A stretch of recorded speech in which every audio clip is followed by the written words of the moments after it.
अवां ॾिसी रहिया आहियो KTV वर्ल्ड ऑफ न्यूज़ यानी ख़बरुनि जी दुनिया। लखी गुलाम शाह मां पेश आहे अब्दुल गनी भयो जी रिपोर्ट।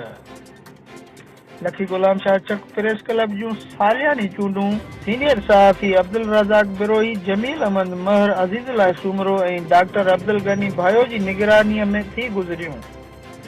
वधीक तफ़सील मालूम करण लाइ असां राब्तो कयो आहे अब्दुल गनी भयो सां।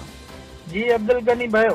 जी चेक प्रेस क्लब जूं सालियानी चूंडियूं सीनियर सहाफ़ी अब्दुल रज़ाक बिरोही, जमील अहमद महर, अज़ीज़ुल्लाह सूमरो ऐं डॉक्टर अब्दुल गनी भयो जी निगरानी थी गुज़रियूं, जंहिंमें सदर गुलाम मसूद जतोई, सीनियर नायब सदर अयाज अहमद काज़ी, जनरल सेक्रेटरी आज़ाद अनवर महर, नायब सदर निसार अहमद जागियानी, जॉइंट सेक्रेटरी मुजाहिद हकड़ो, खज़ानची राजा अली महर, राब्ता सेक्रेटरी अब्दुल गनी महर, ऑफिस सेक्रेटरी पपन जागियानी चूंडिया विया।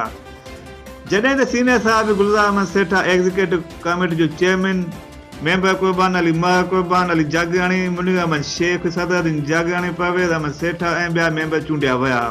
इन मौक़े ते चूंडियल उहिदेदारनि खे गुलनि जा हार पाए मुबारक पिणु ॾिनी वयूं।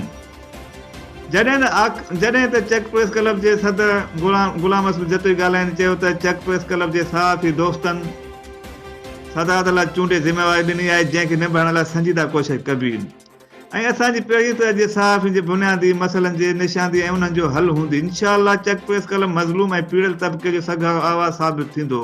जी ख़बरुनि जी दुनिया।